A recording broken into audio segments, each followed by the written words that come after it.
तो दोस्तों स्वागत है आपका फिजिक्स क्रैश कोर्स के सेकंड वीडियो में। फर्स्ट वीडियो में आपके फिजिक्स के चैप्टर नंबर 2 मात्रक तथा मापन की दोस्तों पूरे चैप्टर को दोस्तों उस वीडियो में पढ़ाया गया था, सब कुछ बताया गया था। और इस दोस्तों सेकंड वीडियो में चैप्टर नंबर 3 दोस्तों फिजिक्स के, जी हाँ, सरल रेखा में गति या motion in straight line chapter को दोस्तों पूरा कवर किया जाएगा। साथ ही साथ दोस्तों इस चैप्टर के सभी इंपॉर्टेंट न्यूमेरिकल सॉल्व कराए जाएंगे। और दोस्तों इतना ही नहीं, आपको टॉप एमसीक्यूज प्रैक्टिस भी कराया जाएगा। हर टॉपिक से रिलेटेड बीच बीच में एमसीक्यूज भी आपको प्रोवाइड किए जाएंगे और प्रैक्टिस भी होगा। और साथ ही साथ आपको जो हम बताएंगे उन सभी का नोट्स भी प्रोवाइड किया जाएगा। और ये नोट्स आपको दोस्तों डिस्क्रिप्शन बॉक्स में लिंक दिया होगा, वहां से आपको मिल जाएगा। तो बताइए, अगर किसी चैप्टर को आप पूरे अच्छे से पढ़ लेते, सभी टॉपिक्स को और सभी इंपॉर्टेंट न्यूमेरिकल को सॉल्व कर लेते, टॉप एमसीक्यू कर लेते हैं एवं नोट्स भी आपको मिल जाए और आप उसे लिख ले आराम से, तो दोस्तों क्या आप फिजिक्स में 100 into 100 नहीं अचीव कर सकते? जी हाँ, अचीव कर सकते हैं। इसीलिए तो हम ये कोर्स लेकर आए आपकी फिजिक्स का ये क्रैश कोर्स। तो चलिए दोस्तों बिना आपका टाइम वेस्ट करते हुए अपने आज के इस वीडियो को स्टार्ट करते हैं, जिसमें दोस्तों आपको सब कुछ बताया जाएगा। बस आपको क्या करना है, हमारे लिए इस वीडियो को लाइक करना है और अपने दोस्तों को भी शेयर कर देना है। और अगर आप चैनल पे नए हो तो सब्सक्राइब जरूर कर दीजिएगा और बेल नोटिफिकेशन आइकन को क्लिक जरूर कर दीजिएगा, जिससे इस कोर्स के सभी वीडियोस आपको मिलते रहे। तो चलिए स्टार्ट करते हैं।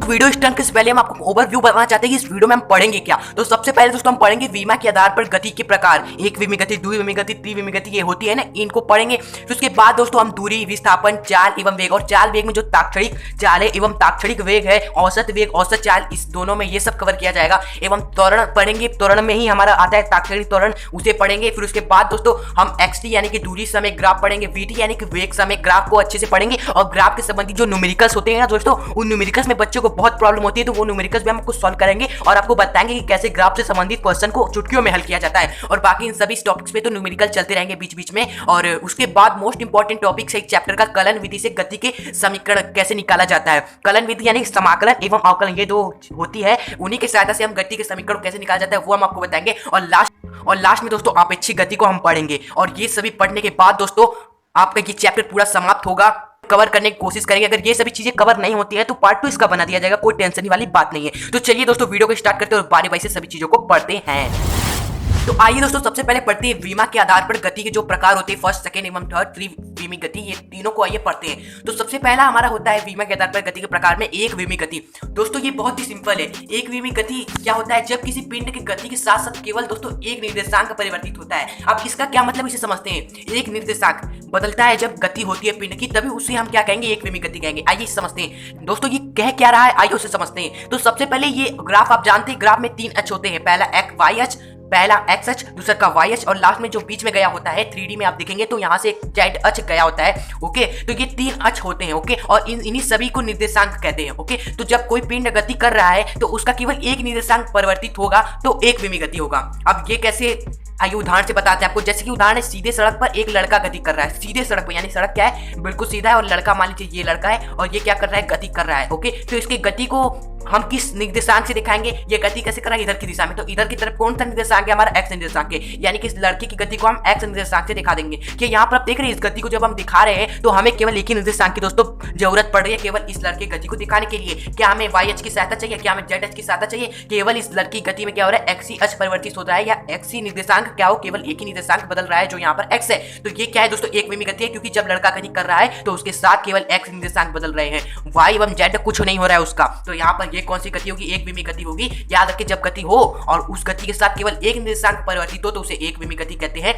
जैसे सीधे सड़क पर एक लड़का गति कर रहा है, और जैसे दोस्तों एक ले सकते हैं चींटी, सरल रेखा में चींटी गति है, मान लीजिए चींटी है, सरल रेखा में चींटी गति कर रही है तो वो भी गति करेगी ऐसे, तो उसका भी केवल एक्स निर्देशांक ही परिवर्तित होगा, केवल एक ही बदलेगा निर्देशांक, चाहे वो एक्स हो या वाई हो या जेड हो, तो वो कौन सी गति होगी, एक विमी गति होगी। द्विविमी गति में जैसे द्वि यानी कि दो, जब कोई पिंड गति करे तो उसके साथ दो निर्देशांक क्या हो, परिवर्तित हो। इसमें क्या होगा, दो निर्देशांक परिवर्तित होगा। जैसे प्रक्षेप्य गति हो गया, वृत्तीय गति हो गया। अब प्रक्षेप्य गति क्या होता है, जब किसी वस्तु को क्या किया जाता है, किसी थीटा कोण पर क्या किया जाता है, प्रक्षेप यानी कि फेंका जाता है। इधर से क्या करिए, इस वस्तु को इधर फेंक दिया, तो या ना तो एक्स अक्ष में गति कर रहा है ये वस्तु इधर फेंकने पर, ना तो वाई अक्ष पे अकेले गति कर रहा है। ये एक्स एवं वाई दोनों के सापेक्ष ये क्या कर रहा है, गति कर रहा है। प्रक्षेप गति में यही ना होता है कि किसी बॉल या किसी भी वस्तु को, पिंड को, कण को क्या किया जाता है, इस तरह कोई थीटा कोण बनाकर फेंक दिया जाता है। तो यहाँ पर क्या, ना ही ये कण जो है फेंका जा रहा है एक्स अक्ष के सापेक्ष केवल गति कर रहा है, ना ही वो केवल वाई अक्ष के सापेक्ष गति कर रहा है। वो तो दोनों एक्स एवं वाई जब कण को ऐसे फेंका जा रहा है, हमारा कण है मान लीजिए इसे हमने क्या करिए ऐसे फेंका, तो ये कण एक्स अक्ष में भी जा रहा है और ऊपर की ओर देखिए यहाँ पर वाई अक्ष में भी जा रहा है। तो इस कण के सापेक्ष हमारा क्या हो रहा है, दो अक्ष परिवर्तित हो रहे हैं, यानी दो निर्देशांक बदल रहे हैं। तो ये प्रक्षेप गति भी क्या है, हमारे द्विविमी का उदाहरण है। ओके, अब त्रिविमी गति समझ लेते हैं दोस्तों। त्रिविमी गति में क्या होगा, केवल पिंड एक गति के साथ तीन निर्देशांक बदलते हैं। जैसा उदाहरण ले सकते हैं बगीचे में उड़ती मक्खी की गति, जल के अणुओं की गति। ओके, कहेंगे तो इनके गति के साथ क्या है, तीन निर्देशांक बदल रहे हैं, यानी एक्स भी बदल रहा है, वाई भी बदल रहा है, जेड भी बदल रहा है। और दोस्तों एक विमी गति में केवल एक निर्देशांक बदल रहा है। हमने आपको बताया सरल रेखा में खींची गति एवं सड़क पर सीधे लड़के की गति, और दूसरका में द्विविमी गति में दो निर्देशांक बदल रहे थे। जैसे प्रक्षेप गति में ऐसे फीका जा रहा था, तो वो एक्स अक्ष के भी जा रहा है हमारा कण एवं वाई अक्ष में ऊपर की तरफ भी जा रहा है कण। तो दो विमी गति हो गया, और त्रिविमी गति में तीन निर्देशांक एक साथ बदलेंगे। तो आशा है दोस्तों विमा के आधार पर गति आपको समझ में आ गई होगी। अब दोस्तों बात ये है कि जो हम अभी इस चैप्टर में पढ़ेंगे सरल रेखा में गति, ये कौन सी गति है, ये एक विमी है, दो विमी है, कि त्रिविमी गति है। तो नाम ही है क्या, सरल रेखा में, यानी एक सरल रेखा है, उसी में वस्तु क्या करिए, गति कर रही है। तो इस वस्तु की गति सरल रेखा में जब होगी तो वो इस तरह जाएगा। तो अगर हम इसे अक्ष के सापेक्ष देखें तो अक्ष के सापेक्ष ये कौन सा है, एक ही निर्देशांक बदल रहा है ना। सरल रेखा में यहाँ से यहाँ तक गति होगी तो केवल एक ही निर्देशांक बदलेगा। तो ये कौन सा गति हो गया दोस्तों, हमारा एक विमी गति हो गया। ओके, तो ये एक विमी गति है जिसे आज हम इस चैप्टर में अच्छे से पढ़ेंगे। दोस्तों अब हम पढ़ने जा रहे हैं दूरी एवं विस्थापन, इन दोनों चीजों को पढ़ेंगे। दूरी तो सभी को पता है, अच्छे से पता है, लेकिन कितने बच्चों को विस्थापन में थोड़ा कंफ्यूजन होता है। लेकिन विस्थापन को आपने अच्छे से नहीं समझा तो इसके बाद औसत चाल, औसत वेग, इन सभी को दोस्तों सॉल्व करने में क्वेश्चन में आपको प्रॉब्लम होगी। तो ये समझना बहुत इंपॉर्टेंट है, इस वीडियो में समझ लेंगे। तो दूरी क्या होता है दोस्तों, सभी को पता है, कोई भी कण द्वारा निश्चित समय में चली गई कुल पथ की लंबाई क्या होती है, दूरी होती है। यानी कि कोई वस्तु जितना भी चल रहा है, जितनी भी पथ की लंबाई वस्तु तय कर रहा है, उसी पथ की लंबाई क्या हो जाएगी, दूरी हो जाएगी, सिंपल। लेकिन विस्थापन ये नहीं होता, विस्थापन थोड़ा अलग होता है। विस्थापन में क्या होता है, कोई भी गतिशील कण की अंतिम एवं प्रारंभिक स्थिति के बीच की न्यूनतम दूरी विस्थापन कहलाती है। बस इस दोस्तों डिफिनेशन को याद रखिएगा, इस डिफिनेशन की सहायता से आप विस्थापन आसानी से निकाल लोगे। बस डिफिनेशन क्या कर रहा है, कोई भी वस्तु है उसकी अंतिम स्थिति एवं उसकी प्रारंभिक स्थिति के बीच की दूरी, अंतिम स्थिति एवं प्रारंभिक स्थिति के बीच की दूरी आप निकाल लोगे दोस्तों, वही क्या हो जाएगा, आपका विस्थापन होगा। लेकिन दूरी क्या होगा, उस वस्तु द्वारा चली गई कुल पथ की लंबाई होगी। ओके, आइए दोस्तों दूरी एवं विस्थापन के पूरे खेल को एक उदाहरण से समझते हैं, बिल्कुल छोटा हो जाए लेकिन सारे कंफ्यूजन दूर कर देगा। जैसे कि देख लीजिए यहाँ पर एक लड़का है ना, वो क्या करता है, उसको जाना है यहाँ से यहाँ तक पहुंचना है उसे, यानी कि यहाँ से स्टार्ट करके उसे यहाँ पर पहुंचना है। ये क्या है, कुल पथ है, यानी कि उसे यहाँ तक पहुंचने के लिए ये पथ है उसे तय करना पड़ेगा। तो ये लड़का यहाँ से 5 मीटर यहाँ जाता है, फिर 3 मीटर यहाँ, 2 मीटर यहाँ, 1 मीटर यहाँ, 3 मीटर यहाँ, फिर 1 मीटर इधर आता है रास्ते की, तो वो वहां पर पहुंच जाता है। एक बिंदु से हमें बी बिंदु तक जाना, तो लड़का यहाँ से क्या पहुंच गया। तो उसके द्वारा कुल तय दूरी क्या होगी, कुल पथ की लंबाई होगी। तो यहाँ से 5 मीटर तय किया ये, प्लस 3 मीटर यहाँ पर तय किया ये, प्लस 2 मीटर यहाँ, प्लस 1 मीटर यहाँ पर, 3 मीटर ये, 1 मीटर ये, 3 प्लस 1, तो इसी सबको जोड़ देंगे तो ये दूरी हो जाएगा और आपका दोस्तों 15 मीटर निकल कर आएगा। लेकिन अगर हमने यहाँ से आपसे पूछ लिया कि विस्थापन क्या होगा, तो विस्थापन क्या होगा ये आप कैसे बताएंगे। तो विस्थापन के डिफिनेशन में क्या बताएं कि विस्थापन आपको निकालना है तो व्यक्ति उस वस्तु का आपको क्या निकाल लेना है, अंतिम स्थिति निकाल लेना है, फिर उसके बाद आपको प्रारंभिक स्थिति निकाल लेना है और दोनों के बीच की दूरी आपको देख लेनी है। अगर बीच की दूरी क्या होगी दोस्तों, विस्थापन होगा। तो व्यक्ति की अंतिम स्थिति क्या है, ये है, यहाँ पर उसे पहुंचना था, अंतिम स्थिति ये है, एवं प्रारंभिक स्थिति क्या है दोस्तों, ए बिंदु यहाँ पे। तो इसी की बीच की दूरी, इसी की बीच की दूरी क्या होगी दोस्तों, ये होगी, यही तो हमारी बीच की दूरी होगी। ये तो पथ हो गया, लेकिन विस्थापन में हमें अंतिम एवं प्रारंभिक स्थिति की बीच की दूरी देखनी है, यानी यहाँ से लेके यहाँ स्ट्रेट लाइन तक बी के बीच की जो दूरी होगी वही हमारा क्या होगा, विस्थापन होगा। तो इस दूरी को निकाल लेते हैं। पहले हमें दिया क्या, यहाँ से यहाँ तक 5 मीटर ये है और यहाँ से यहाँ तक हम निकाल सकते हैं कैसे, क्योंकि ये देखिए इसको जब मिलाएंगे यहाँ से यहाँ तक तो 2 मीटर ये, 2 मीटर ये भी होगा, और यहाँ से इसको जब मिलाएंगे तो 3 मीटर ये है तो ये भी 3 मीटर होगा। तो 2 मीटर ये, 3 मीटर ये, इसको जोड़ देंगे आप तो आपका निकल कर आ जाएगा विस्थापन कितना, 10 मीटर। तो दोस्तों यहाँ पर आपने क्या देखा कि जो हमारा विस्थापन है वो दूरी से क्या है, छोटा है। विस्थापन हमारा क्या होता है, दूरी से हमेशा छोटा होता है। दोस्तों आपके लिए प्रश्न है, आपके लिए प्रश्न ये कि ये एक वृत्त है जिसका केंद्र क्या है, हमारा ए है। ओके, और ये हमारी क्या है, उसकी त्रिज्या आर है मान लीजिए। ओके, तो प्रश्न ये है कि एक कण क्या होता है, इस बिंदु से हमारा क्या करता है, गति करना प्रारंभ करता है और यहाँ से गति करते करते करते करते करते एक चक्कर लगाकर वापस वहीं पर आ जाता है जहां से वो स्टार्ट किया। तो बताइए कण ने कितनी दूरी तय की और ये बताइए कि उसने विस्थापन कितना तय किया। ओके, तो दूरी निकालने के लिए आप क्या करोगे, उस कण ने जितनी भी पथ की लंबाई तय की वही दूरी हो जाएगी। तो कण ने कौन सी पथ की लंबाई तय की, इस वृत्त का परिधि, यही परिधि तो उसने लंबाई तय की, यहाँ से यहाँ तक की लंबाई पूरी हमारी उस कण ने तय की, एक चक्कर लगाया तो यही ना दूरी उसने तय की, वृत्त की परिधि की लंबाई। तो वृत्त की परिधि की लंबाई हमारी क्या हो जाएगी, दूरी हो जाएगी। और परिधि की लंबाई का सूत्र आपको पता होगा क्या होता है, 2/r, यानी कि यही हमारा क्या होगा, उस कण की दूरी हो जाएगी। अब विस्थापन हम कैसे निकालेंगे, विस्थापन में क्या देख लीजिए आप, अंतिम स्थिति एवं प्रारंभिक स्थिति देख लीजिए कण की। तो कण की प्रारंभिक स्थिति यहाँ से वो स्टार्ट किया, ये हो जाएगी प्रारंभिक स्थिति, और घूम फिर कर एक चक्कर लगाने के बाद कहां पर आ गया, वहीं पर आ गया जहां से उसने स्टार्ट किया था, वहीं पर आ गया, घूम फिर कर एक चक्कर लगाने के बाद वहीं पर आ गया। यानी कि यहाँ पर प्रारंभिक स्थिति और अंतिम स्थिति क्या है, बराबर है। तो उन दोनों के बीच का अंतर क्या होगा, जब दोनों बराबर होगी तो दोनों के बीच का अंतर क्या हो जाएगा दोस्तों, हमारा 0 हो जाएगा। तो यहाँ पर आपने क्या देखा कि विस्थापन क्या है, हमारा 0 है और और दूरी से तो छोटा है, लेकिन क्या है, विस्थापन 0 है, यानी कि विस्थापन 0 भी हो सकता है। ये बात ध्यान रखें। दोस्तों आपके लिए एक लास्ट क्वेश्चन है, बहुत ही इजी है कि एक क्या है, ए एवं बी दो बिंदु है और एक कण यानी कि एक व्यक्ति मान लीजिए उसे क्या जाना है, ए से बी तक जाना है। तो और इस दोनों के बीच की लंबाई क्या है, 50 मीटर है। तो यहाँ से जब वो व्यक्ति हमारे यहाँ पर पहुंचेगा तो कितना दूरी तय करेगा और कितना विस्थापन तय करेगा।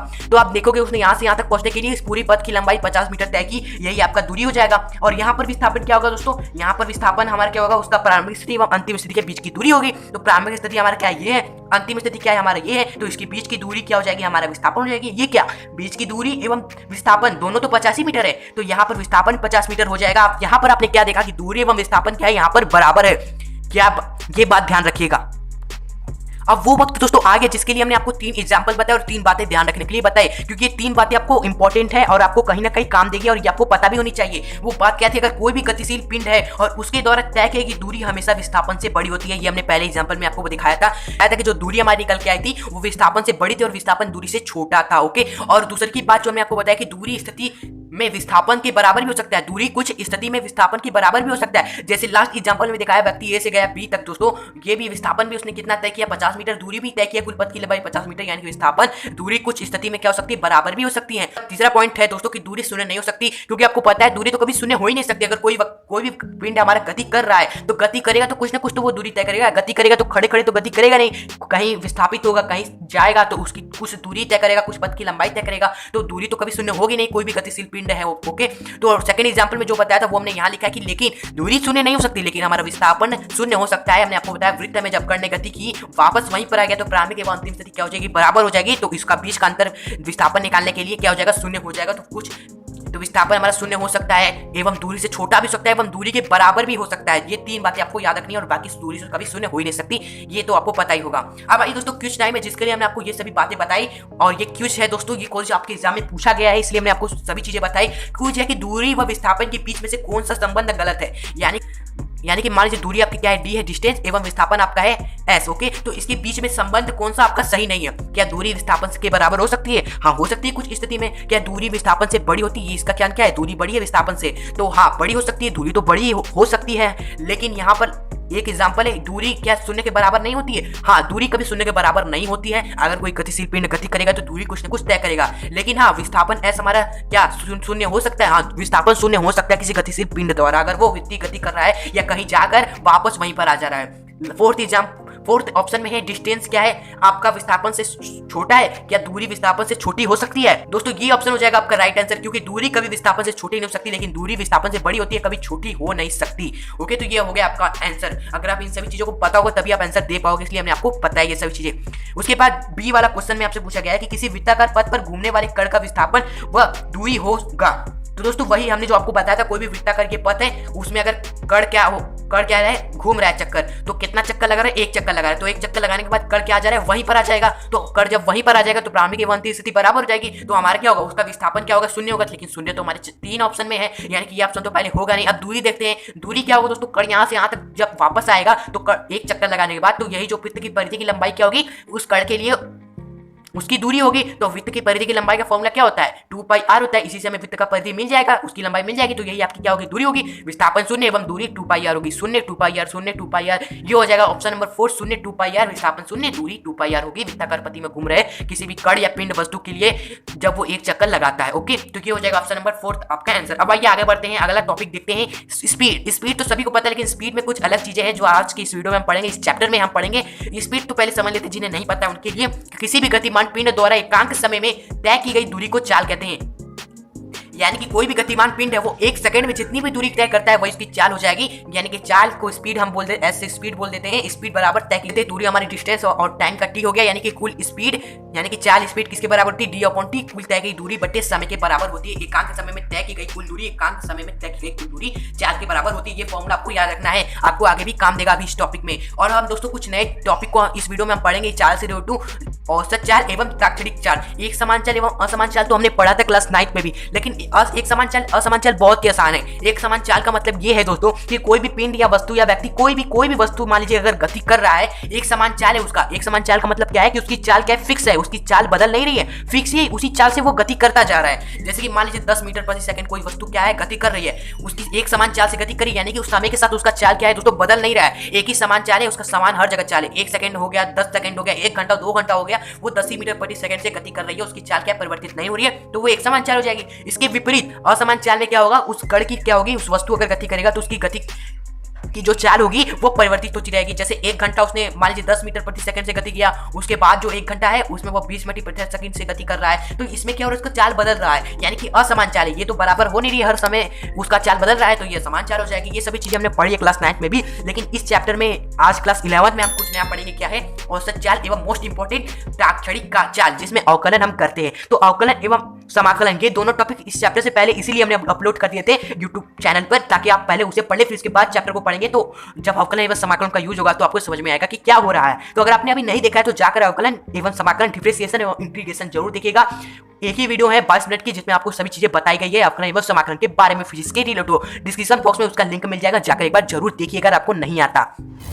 बात करते हैं वो औसत चाल यानी एवरेज स्पीड को पढ़ना, क्योंकि यही तो है नया जो हम पढ़ने वाले हैं स्पीड में। ओके, तो इसे समझिए, क्योंकि इस पे न्यूमेरिकल्स भी दोस्तों बनते हैं, तो न्यूमेरिकल्स भी हम आपको कराएंगे, पहले पढ़ लेते हैं। और उसके तो आइए देखते हैं औसत चाल क्या है दोस्तों। कोई भी गतिमान पिंड है उसके द्वारा तय की गई कुल दूरी एवं कुल समय के अनुपात को औसत चाल कहते हैं। और हमें पता है चाल बराबर क्या होता है, दूरी बटा समय होता है, तो औसत चाल क्या हो जाएगा, बस कुछ डिफरेंस नहीं है, कुल दूरी बटा कुल समय हो जाता है। औसत चाल में कोई ज्यादा डिफरेंस आपको नहीं मिलेगा। औसत चाल क्या है, कुल दूरी बटा कुल समय होता है, बाकी चाल तो हमें पता है दूरी बटे समय होता है। औसत चाल में केवल कुल दूरी हो जाएगी एवं बटे में कुल समय हो जाएगा। कोई भी गतिमान पिंड है उसके द्वारा कुल भी दूरी है एवं कुल समय का अनुपात क्या होता है, औसत चाल होता है। ओके, तो दोस्तों औसत चाल के इस फॉर्मूले को याद रखिए, क्या होता है, औसत चाल बराबर तय की गई कुल दूरी बटा कुल समय हमारा औसत चाल होता है। अब आइए ये केस 1 देखते हैं। अब ये केस 1 क्या है दोस्तों, औसत चाल के न्यूमेरिकल्स में कई तरह के बनते हैं न्यूमेरिकल। तो केस 1 में कैसा बनेगा, आपसे न्यूमेरिकल्स पूछा जा सकता है, जब कोई कण भिन्न भिन्न समय में, मान लीजिए कोई भिन्न भिन्न समय T1 T2 T3 में क्या करता है, भिन्न भिन्न चाल से गतिमान है। भिन्न भिन्न चाल यानी कि V1 V2 V3 मान लीजिए हमने माना है, इस चाल से वो क्या कर रहा है, भिन्न भिन्न समय में वो गति कर रहा है चाल से। ओके, उसका दोस्तों जो एवरेज स्पीड होगा, एवरेज वेग होगा, तो वो किसके बराबर होगा, कुल दूरी बटा कुल समय। हमें पता है फॉर्मूला, तो यहाँ पर कुल दूरी हमें तो दी नहीं है, हमें क्या दिया है, समय दिया है। हमें पता है समय क्या है हमारा, T1 T2 T3, यही सबका योग क्या हो जाएगा, कुल दूरी हो जाएगा। ये तो चलता जा रहा है। और हम दूरी कैसे निकालेंगे, हमें चाल दिया है, हमें समय दिया है, तो क्या हम दूरी नहीं निकाल सकते? जी हाँ, निकाल सकते हैं। दूरी बराबर क्या हो जाएगा चाल के फॉर्मूले से, V इंटू T, यानी चाल गुणे समय हमारा क्या हो जाएगा, दूरी हो जाएगा। तो यहाँ पर अगर V1 हमारी व्यक्ति या वस्तु की कोई कण गति कर रहा है, उसकी चाल है, और उस गति में उसको T1 समय लग रहा है, तो उसकी द्वारा तय की दूरी क्या हो जाएगी, V1 इंटू T1 हो जाएगी, प्लस में ये हो गया पहली समय में दूरी। दूसरे की बात, जब वो V2 चाल से गति कर रहा है तो कितना समय ले रहा है, T2 समय ले रहा है, तो उस समय उसकी दूरी क्या हो जाएगी, V2 इंटू T2 हो जाएगी, प्लस जब V3 चाल से गति कर रहा है तो कितना समय ले रहा है, T3 ले रहा है, तो उन्हीं दोनों का गुणनफल दूरी हो जाएगा, यानी कि V3 इंटू T3। इस तरह चलता जाएगा दोस्तों हमारा, तो यही हो जाएगी ऊपर कुल दूरी और ये हो जाएगा हमारा कुल समय, इसी का अनुपात हो जाएगा एवरेज स्पीड हो जाएगा। ओके, तो ये हो गया केस नंबर 1 में कैसे सवाल को हल करना है, क्या क्या हमें करना है। केस नंबर 2 में जब कोई कण भिन्न भिन्न दूरियां D1 D2 DS D1 D2 D3 ये चलता जा रहा है, भिन्न भिन्न दूरियां वो क्या कर रहा है, भिन्न भिन्न चाल V1 V2 V3 इसी से हमारा क्या कर रहा है, तय कर रहा है। ओके, तो उस समय उसकी एवरेज स्पीड क्या हो जाएगी, दूरी बटा कुल समय। हमें पता है फॉर्मूला, तो यहाँ पर कुल दूरी हमें तो दी नहीं है, हमें क्या दिया है, समय दिया है। हमें पता है समय क्या है हमारा, T1 T2 T3, यही सबका योग क्या हो जाएगा, कुल दूरी हो जाएगा। ये तो चलता जा रहा है। और हम दूरी कैसे निकालेंगे, हमें चाल दिया है, हमें समय दिया है, तो क्या हम दूरी नहीं निकाल सकते? जी हाँ, निकाल सकते हैं। दूरी बराबर क्या हो जाएगा चाल के फॉर्मूले से, V इंटू T, यानी कि चाल गुणे समय हमारा क्या हो जाएगा, दूरी हो जाएगा। तो यहाँ पर अगर V1 हमारी व्यक्ति या वस्तु की कोई कण गति करे, उसकी चाल है और उस गति में उसको T1 समय लग रहा है, तो उसकी द्वारा तय की दूरी क्या हो जाएगी, V1 इंटू V1 हो जाएगी, V1 इंटू T1 हो जाएगी, प्लस में ये हो गया पहली समय में दूरी। दूसरे की बात, जब वो V2 चाल से गति कर रहा है तो कितना समय ले रहा है, T2 समय ले रहा है, तो उस समय उसकी दूरी क्या हो जाएगी, V2 इंटू T2 हो जाएगी, प्लस जब V3 चाल से गति कर रहा है तो कितना समय ले रहा है, T3 ले रहा है, तो उन्हीं दोनों का गुणनफल दूरी हो जाएगा, यानी कि V3 इंटू T3। इस तरह चलता जाएगा दोस्तों हमारा, तो यही हो जाएगी ऊपर कुल दूरी और ये हो जाएगा हमारा कुल समय, इसी का अनुपात हो जाएगा एवरेज स्पीड हो जाएगा। ओके, तो ये हो गया केस नंबर 1 में कैसे सवाल को हल करना है, क्या क्या हमें करना है। केस नंबर 2 में जब कोई कण भिन्न भिन्न दूरियां D1 D2 DS D1 D2 D3 ये चलता जा रहा है, भिन्न भिन्न दूरियां वो क्या कर रहा है, भिन्न भिन्न चाल V1 V2 V3 इसी से हमारा क्या कर रहा है, तय कर रहा है। ओके, तो उस समय उसकी एवरेज स्पीड क्या हो जाएगी, एवरेज स्पीड क्या होती है, कुल दूरी बटा कुल समय, हमें पता है दूरी हमें दी है, हाँ दूरी दी है, क्या है कुल दूरी क्या हो जाएगी d1 plus d2 plus d3 और ये चलता जा रहा है, और बटे में समय, समय तो हमें दिया नहीं है, हमें तो चाल दी है, दूरी दी है, तो क्या हम समय नहीं निकल सकते, हमें पता है चाल की फॉर्मूले से चाल बराबर होता है दूरी बटा समय, तो समय बराबर क्या हो जाएगा, चाल नीचे आ जाएगा, दूरी बटा चाल हो जाएगा। तो यहाँ पर अगर आप वो d1 दूरी v1 चाल से तय करेगा तो उसके लिए कितना समय लगेगा, दूरी बटा चाल यानी d1 बटे v1 प्लस इसी तरह d2 दूरी में v2 चाल से तय कर रहा है तो उसके समय कितना लगेगा, d2 बटे v2 प्लस d3 बटे d3 इसी तरह हमारा लगेगा और ये चलता जाएगा दोस्तों। ओके, तो ये क्या हो जाएगा दोस्तों, किसी भी कण का औसत चाल हो जाएगा इस स्थिति में। ओके, तो इस तरह दोस्तों आपको कुल दूरी बटा कुल समय निकाल कर लिख देना है इसी तरह। ओके, आपको प्रश्न में दिया नहीं है, आपको खुद से निकाल कर रखना है, दूरी बटा कुल समय आपको निकाल कर रखना होगा। और औसत चाल का ये फॉर्मूला तो आपको याद हो गया होगा। अब आइए दोस्तों, जो सेकंड चाल है हमारी ताक्षणिक चाल, इसे समझते हैं। दोस्तों ताक्षणिक चाल तो आप पढ़कर ही पता कर सकते हो ये किस प्रकार की चाल होती है। ताक्षणिक, क्षणिक का मतलब क्या होता है, किसी क्षण पर, क्या होता है किसी क्षण पर, तो यानी कि ताक्षणिक चाल क्षण पर चाल, किसी भी क्षण पर जो चाल हम होती है वो ताक्षणिक चाल होती है। ये हमने खुद से निकाल लिया दोस्तों, तो इसका फॉर्मूला भी कुछ ऐसा ही है, किसी विशेष क्षण पर वस्तु की चाल को ताक्षणिक चाल कहते हैं। किसी विशेष क्षण पर, मान लीजिए किसी कोई गति कर रहा है वस्तु, कोई भी, मान लीजिए आप गाड़ी से गति कर रहे हैं हीरो होंडा से, तो किसी क्षण पर मान लीजिए आप यहाँ पे गति करें, आपने यहाँ पे करिए कि बताइए आपने गाड़ी की चाल यहाँ पर इस क्षण पर क्या थी, आप यहाँ से गति कर रहे हैं, यहाँ पर आप जब पहुंचे हीरो होंडा लेकर, तो यहाँ पर आपके हीरो होंडा की चाल क्या है। ओके, तो यहाँ पर हमने पूछ दिया, तो इस क्षण पे हमने पूछा है, हमने तो पूछा नहीं पूरा एवरेज स्पीड बताओ, हमने तो डायरेक्ट पूछ लिया कि जब आप यहाँ पर थे इसी क्षण पर बताइए आपकी गाड़ी के स्पीडोमीटर जो बना होता है उसमें चाल क्या थी। हमने किसी विशेष क्षण पर पूछा आपसे चाल, तो वो क्या हो जाएगी, ताक्षणिक चाल हो जाएगी। और यही ताक्षणिक चाल दोस्तों थोड़ा निकालना थोड़ा मुश्किल होता है, जिसके लिए हमें अवकलन का यूज करना होता है, क्योंकि यहाँ पर जब हम किसी क्षण पर पूछ रहे हैं चाल, एक क्षण पर पूछ रहे हैं जब आप गति कर रहे हैं, तो वहां पर समय हमारा क्या होता है, बहुत ही छोटा होता है। वहां पर तो हम ये नहीं कहते कि 10 सेकंड बाद चाल होगी, हम तो डायरेक्ट पूछ रहे हैं क्षण पर क्या होगी चाल, तभी ना ये ताक्षणिक चाल है। तो ताक्षणिक चाल बराबर क्या होता है, v बराबर लिमिट लगा दिया जाता है कि जो हमारा समय वो छोटा होता जाए। जब समय छोटा होता जाएगा तो हमें, जब अत्यंत छोटा हो जाएगा समय, तो हमें ताक्षणिक चाल मिल जाएगी, क्योंकि ताक्षणिक चाल पर समय क्या होता है, सबसे कम होता है, क्या अत्यंत छोटा होता है, और बाकी v बराबर लिमिट लग जाएगा, और बाकी हमारा s/t यानी कि दूरी बटा समय हमारा क्या हो जाएगा, ताक्षणिक चाल हो जाएगा। लेकिन यहाँ पर आप लिमिट हटाने के लिए जब कोई चीज अत्यंत छोटी होती है तो वहां पर अवकलन का यूज करते हैं। अवकलन में क्या होता है, d/d, तो अवकलन में क्या हो जाएगा, ds/dt हो जाएगा। बस यही फॉर्मूला आपको याद रखना है, बस दोस्तों यही फॉर्मूला आपको याद रखना है। ताक्षणिक चाल का फॉर्मूला होता है, किसी भी क्षण पर जब चाल की बात होगी तो वहां पर चाल हमारा क्या होगा, ताक्षणिक चाल हमारा क्या होगा, अपॉन ये dt हो जाएगा। बस यही फॉर्मूला आपको याद रखना है। ताक्षणिक चाल का फॉर्मूला होता है, किसी भी क्षण पर जब चाल की बात होगी तो वहां पर चाल हमारा क्या होगा, ताक्षणिक चाल हमारा क्या होगा, ds/dt होगा, यानी कि दोस्तों दूरी का समय के सापेक्ष अवकलन। तो आइए दोस्तों, अब हम स्टार्ट करने वाले हैं एवरेज स्पीड से रिलेटेड कुछ न्यूमेरिकल्स दोस्तों, जो आपके एग्जाम में पूछे जा सकते हैं और जिस तरह के टाइप के क्वेश्चन पूछे गए हैं वो को दोस्तों। पहला न्यूमेरिकल से दोस्तों आपके सामने कि यदि कोई कार प्रथम 30 किलोमीटर की दूरी 40 किलोमीटर प्रति घंटा की चाल से, दूसरी 30 किलोमीटर की दूरी 20 किलोमीटर प्रति घंटा की चाल से तय करती है, तो कार की औसत चाल हमें निकालनी है। तो औसत चाल का फॉर्मूला होता है कुल दूरी बटा कुल समय, तो हमें पहले कुल दूरी निकालनी पड़ेगी। तो कार ने प्रथम क्या किया, 30 किलोमीटर की दूरी तय किया, फिर उसके बाद उसने 30 किलोमीटर की दूरी तय किया, यानी कि उसने दो दूरियां तय की, 30 की। ओके, तो कुल दूरी क्या हो जाएगी, 30 + 30 यानी कि 60 किलोमीटर की उसने कुल दूरी तय की। अब उसके बाद हमें क्या निकालना है, कुल समय निकालना है। ओके, तो कुल समय हम कैसे निकालेंगे। ओके, तो यहाँ पर हमें दिया क्या है, हमें दिया गया है 30 किलोमीटर की दूरी तय की 40 की स्पीड से। ओके, 40 की स्पीड से 30 किलोमीटर की दूरी तय की, तो उसने कितना समय लगा। तो दोस्तों यहाँ पे आप निकाल सकते हो, दूरी दिया है, चाल दिया है, तो समय क्या हो जाएगा, दूरी बटा चाल हो जाएगा, यानी दूरी बटा चाल 30 किलोमीटर की दूरी बटे चाल 40 से। ओके, तो ये हो जाएगा पहला समय स्थिति, पहली स्थिति में समय। दूसरी स्थिति में क्या है, 30 किलोमीटर की दूरी तय कर रहा है 20 की स्पीड से। ओके, 30 किलोमीटर की दूरी 20 की स्पीड से, तो उस स्थिति में हमारी समय क्या हो जाएगा, क्या होगा दोस्तों बताइए, 30 बटे स्पीड यानी कि 20 हो जाएगा। बस इसको निकाल लीजिए, 0 से 0 गया, यहाँ से 0 से 0 गया, इसको डिवाइड करेंगे आप तो आपका 0.75 प्लस यहाँ पे आप इसको डिवाइड करेंगे 1.5, इसको ऐड कर दीजिएगा, आपका समय निकल कर आ जाएगा। तो क्या आपका आएगा 2.25 आवर्स। ओके, औसत चाल निकालेंगे, कुल दूरी क्या है 60 बटे कुल समय क्या है 2.25 आवर्स, अधिक 6 किलोमीटर पर आवर। दोस्तों आपका क्या निकल कर आएगा, औसत चाल निकल कर आएगा। जब इसको आप काट पीट कर लोगे तो आपका यही आंसर निकल कर आएगा। तो यही हो जाएगा आपका औसत चाल एवरेज स्पीड, क्वेश्चन नंबर 1 जो आपका है उसका आंसर। अब आइए न्यूमेरिकल नंबर 2 देखते हैं दोस्तों। दूसरे न्यूमेरिकल्स में आपसे कहा गया है कि क्या है कि सोहन घर से स्कूल 20 किलोमीटर की चाल से जाता है और फिर स्कूल से घर 30 किलोमीटर की चाल से घर आ जाता है। तो पूरी यात्रा में सोहन का हमें निकालना है औसत चाल। ओके, तो यहाँ पर हमें दी क्या गया है कि जो सोहन है, मान लीजिए ये लड़का क्या है, सोहन है, वो क्या कर रहा है अपने दोस्तों होम से आप क्या गया, स्कूल गया आपका। ये लड़का क्या घर से स्कूल कितने की स्पीड से दोस्तों, 20 की स्पीड से, 20 किलोमीटर प्रति घंटे की चाल से। फिर वापस क्या हो रहा है, 30 की स्पीड से वापस आ जा रहा है घर, वापस आ रहा है कितनी की स्पीड से, 30 किलोमीटर प्रति घंटा की चाल से। ओके, तो हमें निकालना है पूरी यात्रा में औसत चाल। ओके, तो यहाँ पर औसत चाल निकालने बदे हमें क्या फाइंड करना होगा, कुल दूरी निकालना होगा, फिर उसके बाद हमें निकालना होगा कुल समय। ओके, तो कुल समय हमें निकालना होगा और कुल दूरी हमें निकालना होगा। ओके, तो यहाँ पर हमें केवल चाल दिया गया है जाने एवं आने का, हमें दूरी नहीं दी गई है कि इस घर से स्कूल कितना दूरी पर है। तो हम मान लेते हैं कि जो स्कूल है घर से वो x किलोमीटर की दूरी पर है। तो उसने कुल दूरी कितना तय की, पहले तो वो गया x किलोमीटर, फिर वापस आ रहा है x किलोमीटर, तो 2 बार वो दूरी तय कर रहा है x किलोमीटर, यानी कि दूरी क्या है 2x किलोमीटर है। ओके, फिर उसके बाद कुल समय कितना लग रहा है, पहले x किलोमीटर जा रहा है 20 की स्पीड से, तो समय क्या दूरी बटे चाल, ये फॉर्मूला है हमारा।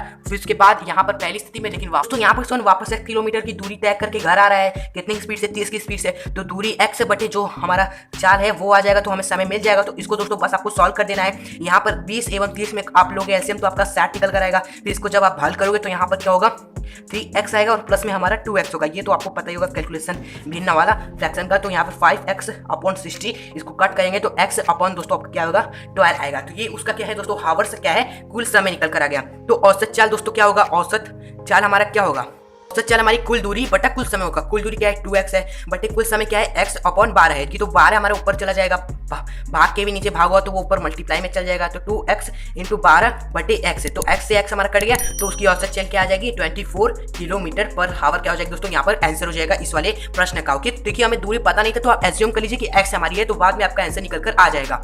अब दोस्तों नया टॉपिक स्टार्ट करते हैं, वेग यानी वेलोसिटी। ये भी कितने लोगों को पता होगा वेग बराबर क्या होता है। तो वेग हमारा देख लेते हैं, एकांक समय में तय की गई विस्थापन हमारा क्या होता है, वेग होता है। एकांक समय में चला गया हमारा दूरी क्या होता है, चाल होता है। यहाँ पर एकांक समय में तय किया गया विस्थापन हमारा क्या होता है, वेग कहलाता है। ओके, यहाँ पर गौर करिए, वेग जब भी बात हो तो वहां विस्थापन को आपको देखना है। ओके, तो ये हो गया वेग का डिफिनेशन। तो वेग बराबर क्या हो जाएगा, विस्थापन बटा जो समय लग रहा है वो विस्थापन डेल्टा एस एंड समय डेल्टा टी हमने मान लिया, और वेग एवं चाल दोनों का ऐसा ही मात्रक मीटर प्रति सेकंड होता है। ओके, तो यहाँ पर वही चीज हम पढ़ेंगे, वेग मैंने पढ़ा था औसत चाल एवं तक्षणिक चाल, वेग में हम पढ़ेंगे नई चीज औसत वेग निकालना एवं तक्षणिक वेग निकालना। कुछ सिमिलर होता है दोस्तों दोनों, बस वेग में क्या होता है विस्थापन लिया जाता है और चाल में दूरी, यही है बस दोनों में डिफरेंस। और बाकी एक समान वेग एवं असमान वेग ये तो आपको पता ही होगा, हमने आपको जैसे एक समान चाल असमान चाल बताया वैसे एक समान वेग एवं असमान वेग भी है। ओके, तो आइए स्टार्ट करते हैं बिना टाइम वेस्ट करते हुए। औसत वेग, औसत वेग क्या होगा दोस्तों, कुछ नहीं होगा, बस औसत चाल में क्या होता है ऊपर कुल दूरी बटा कुल समय होता है, यहाँ पर औसत वेग में कुल विस्थापन बटा कुल समय होगा, यानी कि विस्थापन को मान लीजिए डेल्टा x एवं समय को मान लीजिए t। ओके, यहाँ पर भी यहाँ पर थोड़ा मिस्टेक था दोस्तों, यहाँ पर हमारा क्या होगा विस्थापन को x मान लीजिए, क्योंकि स्पीड में जब हम निकाल लेते स्पीड यानी कि v बराबर हमारा हमने क्या लिया था s अपॉन t लिया था, जहाँ पर दूरी को हमने s माना, तो यहाँ पर विस्थापन है कुछ अलग है, तो यहाँ पर विस्थापन को x ले लेते हैं। ओके, तो यहाँ पर औसत वेग कुल विस्थापन यानी डेल्टा x अपॉन कुल समय यानी कि डेल्टा t। ओके, तो यहाँ पर कुल विस्थापन को आपको देखना है, बाकी कुल समय तो आपका रहेगा ही, प्रश्न से हम निकाल लेंगे या दिया होगा। ओके, तो आइए औसत वेग से संबंधित प्रश्न करते हैं, कुछ सिमिलर है औसत चाल के रूप, बस इसमें विस्थापन देखना होता है और चाल में दूरी। तो प्रश्न है कि एक बाइक वाला 4 किलोमीटर की चाल से 1 घंटा पूर्व की ओर और फिर 3 किलोमीटर प्रति घंटा की चाल से 1 घंटा उत्तर की ओर गति करता है, तो बाइक वाले की औसत वेग ज्ञात कीजिए। तो ये प्रश्न बहुत ही आसान है, घबराने की जरूरत नहीं है, इसमें दिशा की बात हो रही है तो दिशा के अकॉर्डिंग हम करते हैं। तो दोस्तों दिशा हमें पता है क्या होता है, इस तरह की दिशा पहले बना चाहिए, ऊपर होता है नॉर्थ, यहाँ साउथ, यहाँ पर वेस्ट, यहाँ पर ईस्ट। ईस्ट हमारा क्या है पूर्व है, बाइक वाला 4 किलोमीटर की चाल से 1 घंटा पूरब की ओर जाता है। पूरब क्या है यहाँ पर इस दिशा में, तो 4 किलोमीटर प्रति घंटा की चाल से क्या कर रहा है इधर की ओर जा रहा है पूरब की दिशा में। तो वो कितना दूरी तय करेगा, 1 घंटा जा रहा है 4 किलोमीटर प्रति घंटा की चाल से, तो दूरी कितना तय करेगा, चाल गुणे समय, चाल है 4 एवं समय क्या है 1 घंटा, तो दूरी क्या हो जाएगी 1 किलोमीटर की हो जाएगी, यानी पूर्व की दिशा में वो कितना गया दोस्तों 4 किलोमीटर तय किया। यहाँ पर हम लिख देते हैं दोस्तों, यहाँ पर पूर्व दिशा में तय दूरी क्या हो जाएगी, चाल गुणे समय, यानी कि चाल है 4 किलोमीटर प्रति घंटा, समय कितना लिया उसने जाने में 1 घंटा। ओके, तो ये 4 किलोमीटर इधर हो गया। फिर उसके बाद वो क्या कर रहा है 3 किलोमीटर प्रति घंटा की चाल से 1 घंटा उत्तर की ओर गति करता है। उत्तर यानी कि उत्तर हमारा क्या है दोस्तों ऊपर की ओर है, ये नॉर्थ हमारा क्या है उत्तर है, तो ऊपर की ओर अब यहाँ तक पहुंचने के बाद वो उत्तर की ओर क्या कर रहा है गति कर रहा है, कितने की स्पीड से 3 किलोमीटर प्रति घंटा की चाल से एवं कितने समय तक 1 घंटे तक। ओके, तो उत्तर की दिशा में तय दूरी क्या होगी, चाल गुणे समय 1 घंटा, तो 3 किलोमीटर वो क्या कर रहा है उत्तर की दिशा में जा रहा है। ओके, तो हमसे पूछा गया है दोस्तों कि बताइए बाइक वाले की औसत वेग क्या है। औसत वेग बराबर क्या होता है हमारा कुल विस्थापन बटा कुल समय होता है। तो यहाँ पर हमें क्या निकालना पड़ेगा, बाइक वाले का कुल विस्थापन निकालना पड़ेगा, और उसके बाद दोस्तों हमें निकालना पड़ेगा उसका कुल समय कितना लगा उसे,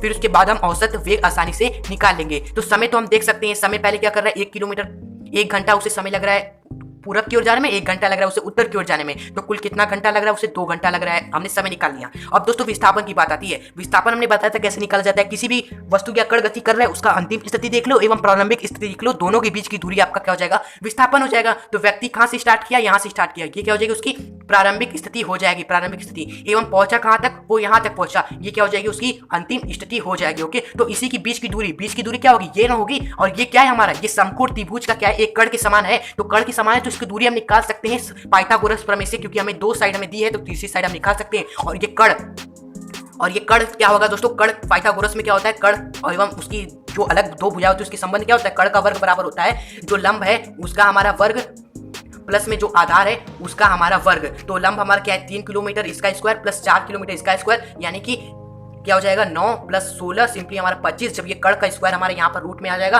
तो सिंपली 25 का रूट क्या हो जाएगा 22, यानी कि विस्थापन यहाँ से यहाँ तक की दूरी क्या हो जाएगी 5 किलोमीटर की दूरी हो जाएगी। तो बस औसत वेग हम निकाल सकते हैं। जब विस्थापन आ गया 5 किलोमीटर तो औसत वेग का फॉर्मूला क्या हो जाएगा, कुल विस्थापन बटे कुल चाल।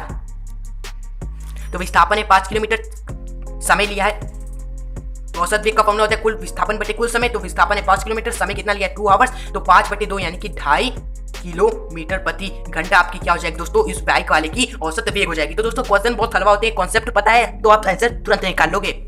दोस्तों एक से एक टॉप क्वेश्चन आपको हम करा रहे हैं, तो वीडियो को लाइक जरूर करिएगा हमारे मेहनत के लिए, और चैनल पे ना तो सब्सक्राइब जरूर कर देना। अब आइए ताक्षणिक वेग को पढ़ते हैं। ताक्षणिक वेग भी ताक्षणिक चाल के समान होती है, बस जहां पे दूरी है बस वहां विस्थापन हो जाएगी। ये सिंपली हम आपको बताते आ रहे हैं। ताक्षणिक चाल यानी किसी क्षण विशेष पर गतिमान पिंड का वेग क्या हो जाएगा, ताक्षणिक वेग हो जाएगा। किसी क्षण पर पूछ लिया कि बताओ वेग क्या है आपका, तो वो क्या हो जाएगा, ताक्षणिक वेग हो जाएगा। अब ताक्षणिक वेग में क्या होता है, समय क्या होता है अत्यंत सूक्ष्म होता है। तो समय को हम क्या लेते हैं, लिमिट लगाकर 0 की ओर ले जाते हैं, एकदम छोटा करते हैं। जब लिमिट लग जाता है तो हम वहां पर अवकलन कर देते हैं। अवकलन करेंगे तो ये dx/dx/dt हो जाएगा। जिस तरह वहां पर ताक्षणिक चाल में दोस्तों हमारा क्या था, ds/dt था, जहां पर s हमारा क्या था, दूरी था। तो ताक्षणिक चाल को पढ़ लिया, दूरी चाल एवं वेग को पढ़ लिया, न्यूमेरिकल्स लगा लिया, ठीक है, अच्छे समझ में आ गया। अब आइए शुरू करते हैं त्वरण को पढ़ते हैं। फिर उसके बाद दोस्तों ये ताक्षणिक चाल एवं ताक्षणिक वेग है ना, उससे भी न्यूमेरिकल्स करेंगे, क्योंकि आपको अवकलन एवं समाकलन भी आना चाहिए ना, तो वो भी तो हम थोड़ा बहुत आपको बताएंगे, जिससे आपको नहीं पता है तो भी आप कर सको। तो पहले आइए त्वरण को पढ़ लेते, फिर एक साथ न्यूमेरिकल्स करेंगे ताक्षणिक वेग एवं ताक्षणिक त्वरण भी जो है इसका भी। तो त्वरण तो सिंपली आपको पता होगा, किसी भी गतिमान पिंड के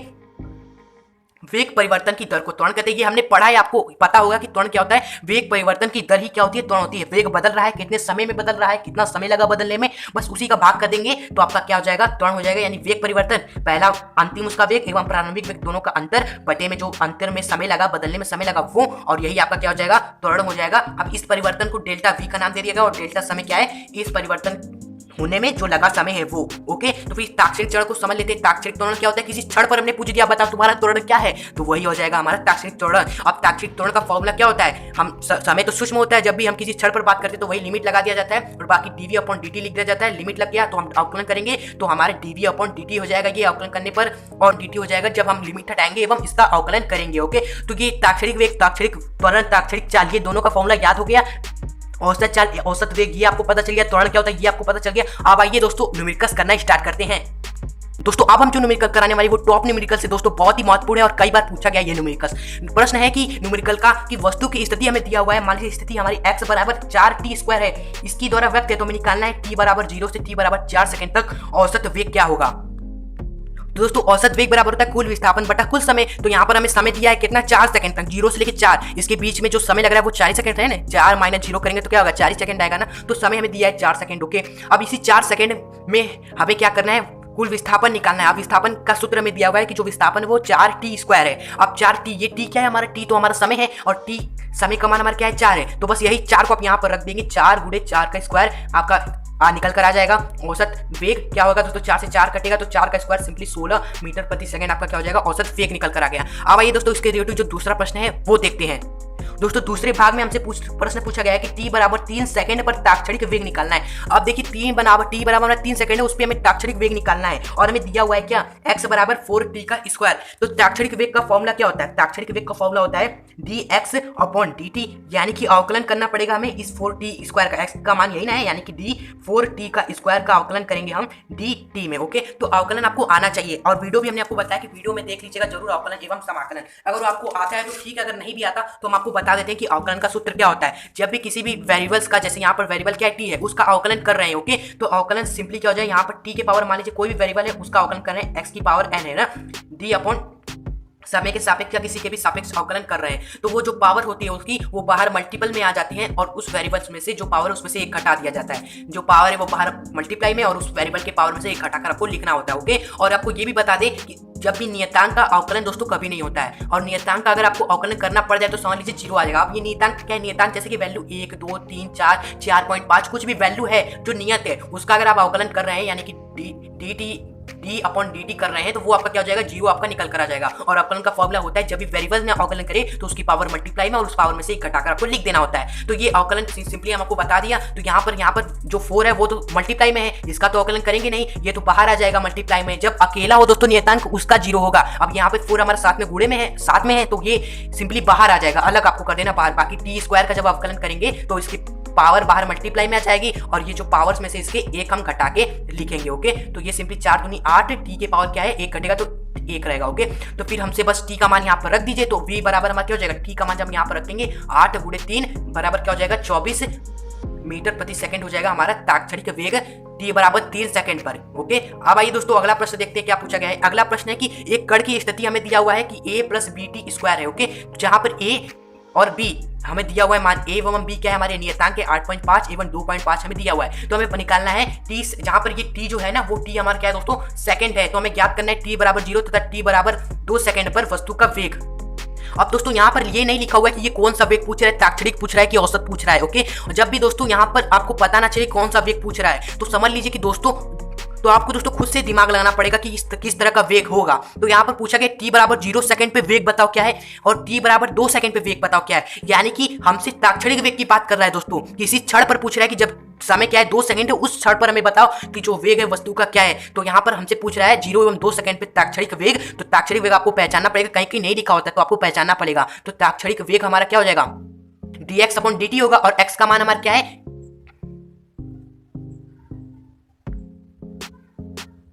a प्लस बी टी स्क्वायर। तो इसका हम अवकलन करेंगे। अब जाएगा प्लस में है ये दोनों, तो ये डी अपॉन डी टी हमारे दोनों में बट जाएगा। ओके, तो डी ए का एक तरफ होगा डी टी के साथ अवकलन सापेक्ष प्लस डी का बी टी स्क्वायर के साथ अलग अवकलन होगा। ओके, तो ये दोनों बट जाता है, ये सिंपली हमने आपको बताया था वीडियो में। ओके, तो फिर इसका जब अवकलन करेंगे तो ये सिंपली 0 हो जाएगा। अब 0 क्यों हो जाएगा? ये देखिए ए हमारा क्या है? एक नियतांक है, 8.5 कुछ नियतांक है। जब नियतांक अकेले होता है उसका अवकलन करेंगे तो वो क्या हो जाएगा? 0 हो जाएगा, हमने आपको बताया अभी। और प्लस में दोस्तों बी टी, ये बी हमारा क्या है? ये भी नियतांक, लेकिन ये साथ में है तो ये बाहर आ जाएगा। और जो इसकी पावर है इसका अवकलन करेंगे तो ये पावर बाहर मल्टीप्लाई में और इनटू में जो इसकी पावर है, ठीक है, उसमें से एक माइनस करके लिखेंगे। तो सिंपली क्या होगा? 0 प्लस 0 को हटाई दीजिए, यहाँ पर क्या हो जाएगा? 2bt हमारा होगा। अब b एवं t का मान रख देंगे तो आपका निकल कर आ जाएगा दोस्तों ताक्षणिक वेग। b का मान हमारा क्या है? 2.5 है, यहाँ पर देखिए 2.5 है। एवं समय हमसे किस क्षण पे पूछा है? 0 सेकंड पे पहले निकाल लेते हैं इंटू 0। तो हमारा क्या सिंपली निकल के आएगा? 0 से गिरा होगा तो 0 हो जाएगा। तो ये क्या है दोस्तों? t बराबर 0 सेकंड पर क्या है दोस्तों? वेग है। अब हम निकालते t बराबर 2 सेकंड पर हमारा क्या होगा दोस्तों? वेग। ओके, तो t बराबर 2 सेकंड पे तो t का मान हम क्या रखेंगे? केवल 2 रख देंगे। यहाँ पर 0 रखे थे तो हमारा 0 सेकंड पे ताक्षणिक वेग निकल कर आ गया। जब t बराबर हम रखेंगे 2 तो 2 सेकंड पे वेग निकल कर आएगा 10 मीटर प्रति सेकंड। ओके दोस्तों, तो इसे आप अच्छी तरह से कॉपी में लिख लीजिएगा, हमने आपको समझाने के लिए इधर उधर रख दिया है तो आप समझ गए होंगे कैसे सॉल्व हमने किया। कॉपी में जरूर नोट कर लीजिएगा। अब दोस्तों आगे बढ़ते हैं, अब हम ग्राफ के बारे में पढ़ते हैं। न्यूमेरिकल्स तो हमने बहुत करा लिया, इतनी प्रैक्टिस आपने अच्छे से कर ली तो समझ लीजिए इस टॉपिक से जो हमने अभी आपको पढ़ा है उससे आपको एक भी प्रश्न आपको एग्जाम में नहीं फंसेगा, क्योंकि इसी तरह के प्रश्न पूछे गए हैं और पूछे जा भी रहे हैं। अब हम ग्राफ के बारे में पढ़ेंगे, लेकिन दोस्तों वीडियो बहुत लंबी हो गई है तो वीडियो को अब हम करें यहीं पर एंड। इसका पार्ट 2 दोस्तों अब हम बनाकर आपको 2 दिन के अंदर में आपको प्रोवाइड कर दिया जाएगा इसी चैनल पर। तो अगर आपने अभी तक सब्सक्राइब नहीं किया तो सब्सक्राइब करके बेल नोटिफिकेशन ऐप पर क्लिक कर दीजिएगा। ये रहा हमारा इस चैप्टर का पार्ट 1। पार्ट 2 आपको मिल जाएगा जल्दी, तो सब्सक्राइब करके बेल नोटिफिकेशन ऐप पर क्लिक जरूर करिएगा। और वीडियो को लाइक नहीं किया तो मेहनत के लाइक कर दीजिएगा, जिससे हमें आपको मोटिवेशन मिले ऐसी वीडियोस बनाने के लिए। फिर भी अगर आपको कोई डाउट हो तो कमेंट बॉक्स में कमेंट जरूर करिएगा, हम आपको रिप्लाई देने की कोशिश करेंगे 24 घंटे के अंदर में। और दोस्तों को शेयर करना मत भूलिएगा। अब मिलेंगे इसी वीडियो के पार्ट 2 नंबर में, तब तक के लिए गुड बाय।